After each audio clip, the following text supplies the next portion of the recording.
Good morning, and welcome to part 4 of our study of the book of Ecclesiastes. As we go through this, it's important to remember that Solomon once had a walk with God when he was younger, and now that he's older, he has lost that walk. He's turned away from the God of the Bible, and he's lost that familiarity, he's lost that association, that communion that he once had. And he's writing this book from the viewpoint of, yes, there is a God, but there's no real connection. There's no connection. There's no real meaning between God and man. So he's writing it from that viewpoint. And he's trying to find the meaning in life. And he's done almost everything. He's looked at wisdom. He's looked at entertainment. He's looked at drugs. He's looked at associations.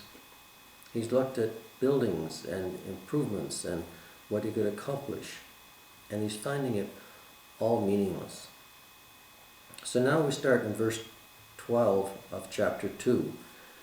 And it says this: "Then I turned myself to consider wisdom and madness and folly.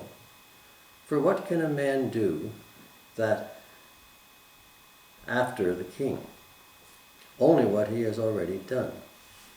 Then I saw that wisdom exceeds folly, as light exceeds darkness.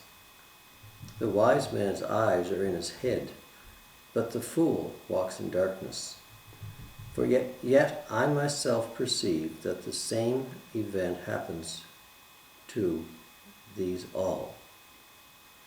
So I said to my heart, as it happens to the fool, it also happens to me.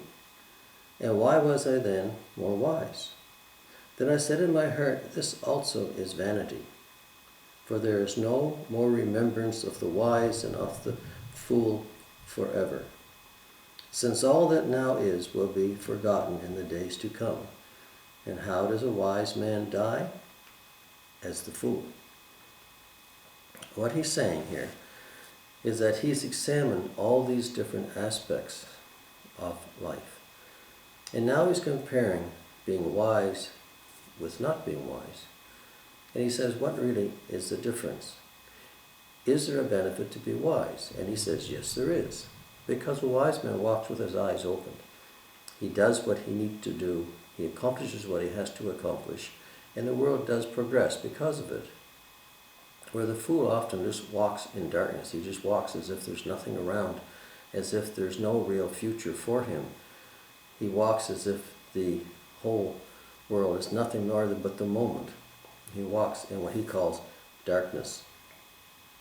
But the end result is that both the wise and the fool die. And then what is the difference?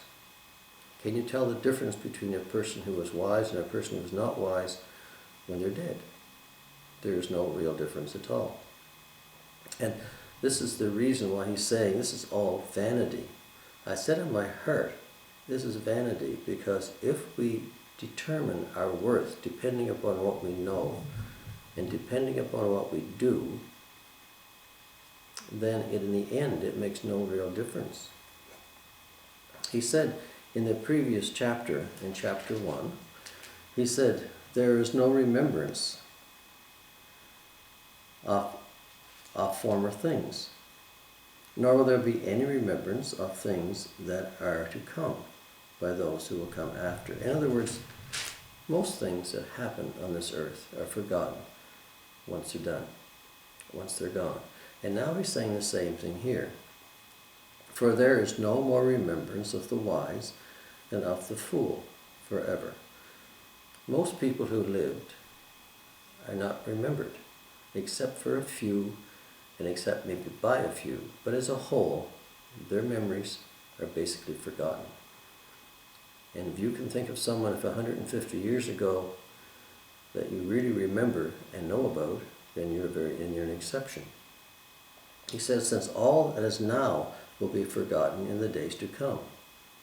So how does a wise man die? As the fool. So what he's saying is that a wise man walks with his eyes open. It is better to be learned. It is better to be educated. It is better to know where you're going than just to stumble through life with no plan and no progress. And the Bible agrees with this. In 1 Timothy 6:13 it says, "Command those who are rich in the present age not to be haughty, nor to trust in uncertain riches, but in the living God." In James 1:5 it says, "If any of you lack wisdom, let him ask of God, who gives to all liberally and without reproach, and it will be given to you." In Proverbs 2:6 it says, "For the Lord gives wisdom, from the mouth comes understanding and knowledge." So it is important to seek wisdom, to seek understanding, to seek knowledge, but not to put all your trust in this, because in the end, we all die. In the end, what we know will be forgotten for the most part, and we all end up the same. Job 1:21 says, "Naked I came from my mother's womb, and naked will I return there." Harry Ironside put it this way: "Death is the great leveler of all men. Whether rich or poor, wise or foolish, powerful or weak, renowned or otherwise, no one can rise above it, no one can escape it. No one escape its eventual claim in his life." So to put your meaning, to put your reason for existence in just what you know or what you learn or what you do ends up being meaningless, because once you die, you die, and it's all gone.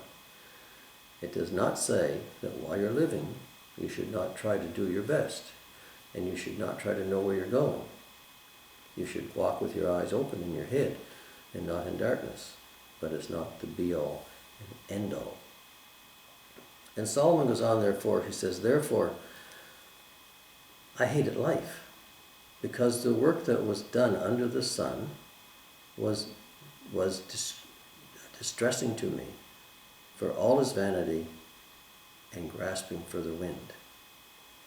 Then I hated all my labor in which I had toiled under the sun, because I must leave it to the man who will come after me. And who knows whether he will be wise or a fool? Yet he will rule over all my labor in which I toiled, and in which I have shown myself wise under the sun. This also is vanity." So Solomon's saying, because he realized what was going on, without a purpose in life, he really did not like life. He had everything. He had wealth, he had wisdom, he had possessions, he had lands, but yet it was all meaningless to him, and he really hated all that he had worked for, all that he had, because to him it really didn't mean anything. And what happens? When you die, you leave your belongings to someone else, and who comes after you? We all want to leave something for our children. And in Proverbs 13:22 it says, "A good man leaves an inheritance to his children's children, but the wealth of the poor is stirred up for the righteous." So it's good to leave something, but it's also important to understand that who you leave it to may not appreciate it or do anything with it, or may just squander it, all what you've worked all your life for. There is a story with a man who wrote the play The Phantom of the Opera, who was left a considerable amount of money, and it almost ruined his life because he squandered it in just partying and in riotous living. He just did not have it very long. There are stories of people who win the lottery who just go to pieces who spend and spend, who don't save, and after a few years the inheritance is gone and they're right back worse than they were before. So when people are left things, when you leave a lot of money to your descendants, is it really good? Solomon was concerned about who was going to follow him, and he had to do reason for this, because he had a son called Rehoboam who was going to inherit, who did inherit his throne. Now it's interesting that he had apparently 700 wives and concubines, but ended up with one son who inherited the throne, and Rehoboam was basically a fool, because it was not long after he inherited the throne that the kingdom split apart into two sections, the northern section and the southern section, and the kingdom that Solomon knew was essentially lost. So Solomon had good reason to be concerned. And he says, I hated life because I did everything. I worked all my life. I gathered all these possessions. I obtained all this wealth. And who am I going to leave it to? Who's going to come after me? Is he going to be wise or a fool? Therefore, he said, therefore I turned my heart and despaired of all the labor in which I had done under the sun. For there is a man whose labor is with wisdom and knowledge and skill, yet he must leave his heritage to a man who has not labored for it.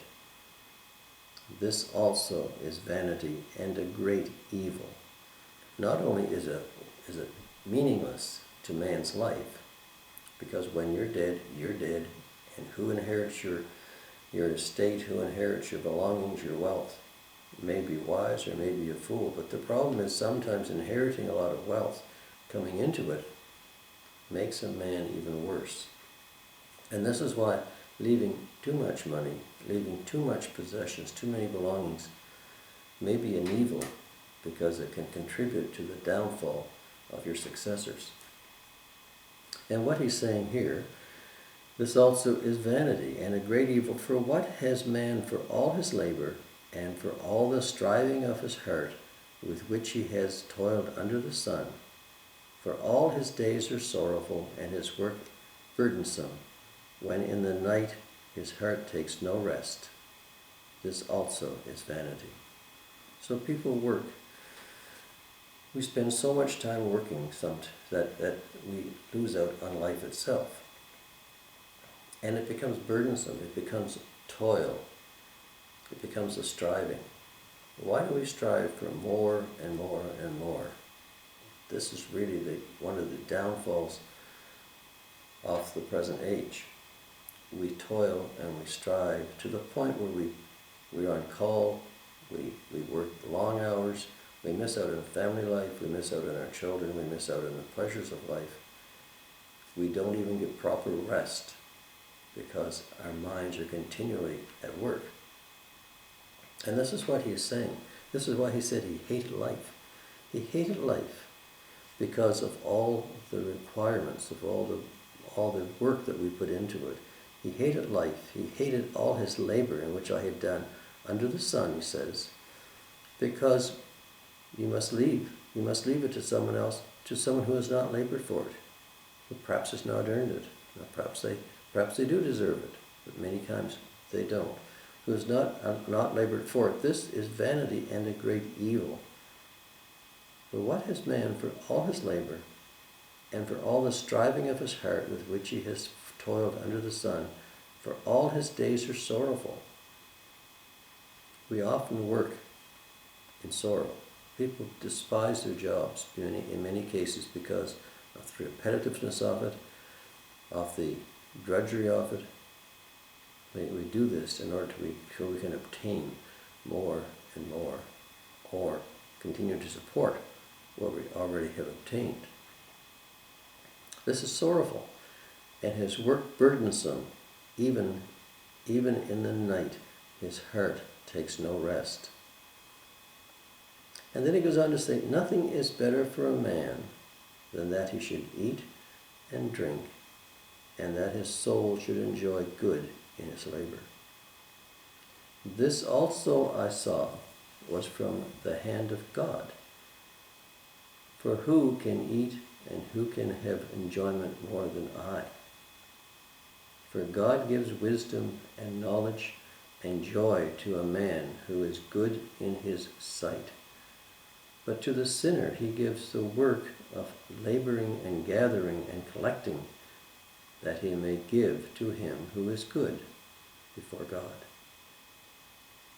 This also is vanity and grasping for the wind.